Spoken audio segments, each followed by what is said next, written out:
ಪ್ರಜ್ವಲ್ ರೇವಣ್ಣ ಇದ್ದಂತಹ ಬ್ಯಾರಕ್ನಲ್ಲಿ ಪರಿಶೀಲನೆ ಮಾಡಿದಾಗ ಏನು ಮೊಬೈಲ್ ಪತ್ತೆಯಾಯಿತು.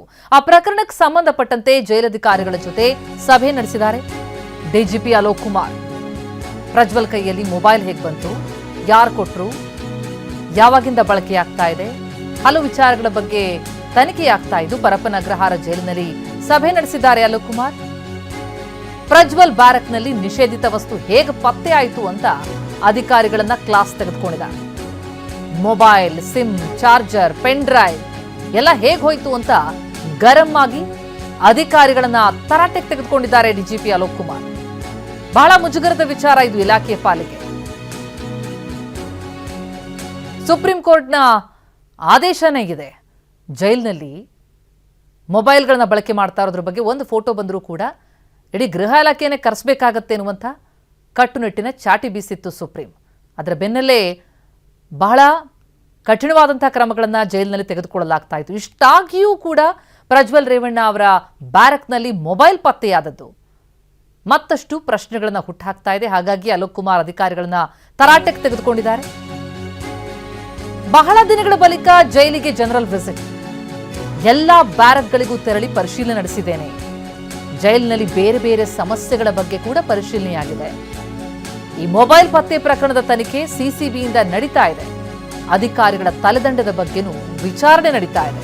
ವಿಚಾರಣೆ ಮುಗಿದ ಮೇಲೆ ಮಾಹಿತಿಯನ್ನ ನೀಡ್ತೇವೆ.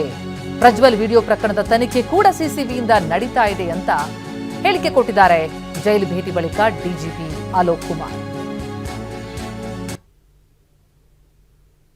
ಮಾಡಿದ್ದೇನೆ, ಏನು ನಾವು ಬಹಳ ದಿವಸದಿಂದ ಬಂದಿರಲಿಲ್ಲ, ಸ್ವತಃವಾಗಿ ಬಂದಿದ್ದೇನೆ. ಎಲ್ಲ ಬ್ಯಾರಕ್ಗಳೆಲ್ಲ ಏನೇನಿದೆ ಈ ಕೇಸ್ ಸಂಬಂಧಪಟ್ಟ ತನಿಖೆ ಆಗಲಿ ಅವರು ಸಿಸಿಬಿನವರು ಮಾಡ್ತಾ ಇದ್ದಾರೆ. ಇನ್ಕ್ವೈರಿನಿಂದ ನಮ್ಮ DIG ಅವರು ಮಾಡ್ತಾರೆ. ಸರ್, ಈಗ ಎಷ್ಟು ಜನ ಸಸ್ಪೆಂಡ್ ಆಗಿದ್ದಾರೆ? ಅಲ್ಲ, ಅದೆಲ್ಲ ಈಗ ಅದು ಮೊದಲೇ ಹೇಳಿದ್ದೇನೆ ಏನಿದೆ. ಈಗ ಇನ್ಕ್ವೈರಿ ನಡೀತಾ ಇದೆ, ಆ ನಂತರ ಮುಗಿದ ನಂತರ ಹೇಳಿ. ಸೋಮವಾರ ಇನ್ನಷ್ಟು ತಲೆದಂಡ ಆಗ್ತದೆ. ಅಲ್ಲ, ಇದು ನಿಮಗೆ ಗೊತ್ತಿರಬೇಕು, ನಮಗೆ ಗೊತ್ತಿಲ್ಲ. ಹಾಂ ಸರ್, ನಮಗೆ ಗೊತ್ತಿಲ್ಲ, ನಿಮಗೆ ಗೊತ್ತಿಲ್ಲ. ಪ್ರಜ್ವಲ್ ರೇವಣ್ಣ ವಿಚಾರವಾಗಿ ಆ ಮೊಬೈಲ್ ಬಳಕೆ ಮಾಡ್ತಿರೋದು ನಿಜಾನ? ವಿಡಿಯೋ ಆಚೆ ಒಂದು ಬಂದಿತ್ತು ನೋಡಿ, ಅದು ಸಿಸಿಬಿಗೆ ಕೇಳಬೇಕು. ತನಿಖೆದು ವಿಷಯಗಳು ಸಿಸಿಬಿಗೆ ಕೇಳಬೇಕು. ಅದು ತನಿಖೆಗೆ ಸಂಬಂಧಪಟ್ಟ ವಿಷಯ ಇದೆ, ಅವರು ತನಿಖೆ ಮಾಡ್ತಾರೆ. ಇಲ್ಲ ಸರ್, ಮುಚ್ಚಿ ಲಕೋಟೆಯಲ್ಲಿ ಕೊಟ್ಟಿರೋಂಥದ್ದು ಲೀಕ್ ಆಗ್ತಿದೆ ಅಂತ.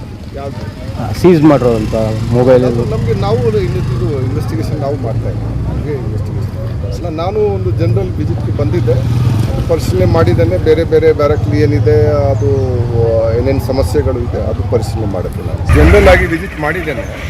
ಏನು ನಾವು ಈ ಪ್ರಕರಣಕ್ಕೆ ಸಂಬಂಧಪಟ್ಟಂತೆ ಡೀಟೇಲ್ಸ್ ಕೊಡ್ತಾರೆ ನಮ್ಮ ಪ್ರತಿನಿಧಿ ಪ್ರದೀಪ್. ಈಗ ಲೈವ್ನಲ್ಲಿ ಜಾಯ್ನ್ ಆಗ್ತಾ ಇದ್ದಾರೆ. ಪ್ರದೀಪ್, ನಿಜಕ್ಕೂ ಬಹಳ ಮುಜುಗರದ ವಿಚಾರ ಇದು ಇಲಾಖೆಯ ಪಾಲಿಗೆ. ಪದೇ ಪದೇ ಈ ರೀತಿ ಮೊಬೈಲ್ಗಳ ಬಳಕೆಯಾಗ್ತಾ ಇರೋದು, ಜೈಲಿನಲ್ಲಿ ಪತ್ತೆಯಾಗ್ತಾ ಇರೋದು. ಅದರಲ್ಲೂ ಕೂಡ ಈ ಪ್ರಜ್ವಲ್ ರೇವಣ್ಣ ಅವರ ಬ್ಯಾರಕ್ನಲ್ಲಿ ಪತ್ತೆಯಾದಂತಹ ಮೊಬೈಲ್, ಪೆನ್ ಡ್ರೈವ್ ಇವೆಲ್ಲವೂ ಕೂಡ ಹಲವು ಪ್ರಶ್ನೆಗಳನ್ನ ಹುಟ್ಟುಹಾಕುತ್ತೆ. ಇವತ್ತು ಅಲೋಕ್ ಕುಮಾರ್ ಅವರ ವಿಸಿಟ್ ಮತ್ತು ಅಧಿಕಾರಿಗಳನ್ನ ತರಾಟೆಗೆ ತೆಗೆದುಕೊಂಡಿದ್ದು ಒಂದಿಷ್ಟು ಕ್ರಮಗಳ ಭರವಸೆ ಸಿಗ್ತಾ ಇದೆಯಾ ಹೇಗೆ ಅಂತ?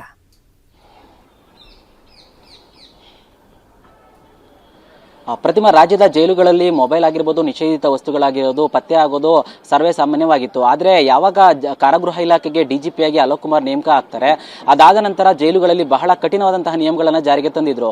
ಯಾರೇ ಅಧಿಕಾರಿಗಳು ಈ ಅಪರಾಧಿಗಳ ಜೊತೆ ಅಥವಾ ಯಾರು ಜೈಲಿನ ಕೈದಿಗಳಿದ್ದಾರೆ ಅವ್ರ ಜೊತೆ ಶಾಮೀಲಾಗಿ ಅವ್ರಿಗೆ ಬೇಕಾದಂತಹ ವಸ್ತುಗಳನ್ನು ಹೊರಗಡೆಯಿಂದ ಅಕ್ರಮವಾಗಿ ಪೂರೈಸೋದಾದ್ರೆ, ಒಳಗಡೆ ಏನಾದ್ರು ಅಕ್ರಮವಾದಂತಹ ವಸ್ತುಗಳು ಸಿಗೋದಾದ್ರೆ ಅವ್ರ ವಿರುದ್ಧ ನಿರ್ದಾಕ್ಷಿಣ್ಯವಾಗಿ ಕಠಿಣ ಕ್ರಮವನ್ನು ತೆಗೆದುಕೊಳ್ತೀನಿ ಅಂತ ಹೇಳಿದ್ರು. ಅದೇ ರೀತಿಯಾಗಿ ಅನೇಕ ಪ್ರಕರಣಗಳಲ್ಲೂ ಸಹ ನಡ್ಕೊಂಡಿದ್ರು. ಆದರೆ ಇದರ ಪರಿಣಾಮವಾಗಿ ಕಳೆದ 6-7 ತಿಂಗಳಿಂದ ಜೈಲುಗಳಲ್ಲಿ ಏನು ಮೊಬೈಲ್ನ ಬಳಕೆ ಆಗಿರ್ಬೋದು ಅಥವಾ ಬೇರೆ ನಿಷೇಧಿತ ವಸ್ತುಗಳ ಬಳಕೆ ಆಗಿರ್ಬೋದು ಸಾಕಷ್ಟು ರೀತಿಯಲ್ಲಿ ಕಡಿಮೆಯಾಗಿತ್ತು. ಕಳೆದ ಮಾರ್ಚ್ನಲ್ಲಿ ಸುಮಾರು 7 ಮೊಬೈಲ್ಗಳು, 9 ಮೊಬೈಲ್ಗಳು ಪತ್ತೆಯಾಗಿತ್ತು. ಅದು ಅಲೋಕ್ ಕುಮಾರ್ ವಿರುದ್ಧವೇ ವಿಡಿಯೋ ಮಾಡಿದ ಪ್ರಕರಣದಲ್ಲಿ. ಅದಾದ ನಂತರ ಪರಪ್ಪನ ಅಗ್ರಹಾರದಲ್ಲಿ ಅಷ್ಟೊಂದು ಮೊಬೈಲ್ ಸದ್ ಮಾಡಿರಲಿಲ್ಲ. ಆದರೆ ಮೊನ್ನೆ ಇದ್ದಕ್ಕಿದ್ದಂತೆ ಸಿಸಿಬಿ ಅಧಿಕಾರಿಗಳು ಜೈಲಿನ ಮೇಲೆ ರೇಡ್ ಮಾಡಿ ಅದರಲ್ಲೂ ಸಹ ಹೈ ಪ್ರೊಫೈಲ್ ಕೈದಿಗಳು ಯಾರಿದ್ದಾರೆ ಅವ್ರನ್ನ ಮೇಲೆ ದಾಳಿಯನ್ನು ಮಾಡಿದಾಗ ಸದ್ಯಕ್ಕೆ ಪ್ರಜ್ವಲ್ ರೇವಣ್ಣ ಅವ್ರ ಬಳಿ ಒಂದು ಮೊಬೈಲ್ ಸಿಕ್ಕಿತ್ತು. ತದನಂತರ ಜೈಲಧಿಕಾರಿಗಳು ಸಹ ಮಧ್ಯರಾತ್ರಿಯಲ್ಲಿ ಜೈಲಿನ ಅನೇಕ ಕಡೆ ದಾಳಿಯನ್ನ ಮಾಡ್ತಾರೆ. ಅವ್ರಿಗೂ ಸಹ 2 ಮೊಬೈಲ್ ಸಿಕ್ಕಿತ್ತು, ಜೊತೆಗೆ ಚಾರ್ಜರ್ ಆಗಿರ್ಬೋದು ಮತ್ತು 2 ಪೆನ್ ಡ್ರೈವ್ಗಳು ಸಹ ಸಿಕ್ಕಿದ್ವು. ಇದು ಎಲ್ಲೋ ಒಂದು ಕಡೆ ಅಲೋಕ್ ಕುಮಾರ್ ಇಲಾಖೆ ಅಂದ್ರೆ ಕಾರಾಗೃಹ ಇಲಾಖೆಗೆ ಒಂದು ರೀತಿ ಮುಜುಗರವನ್ನ ತಂದಿತ್ತು.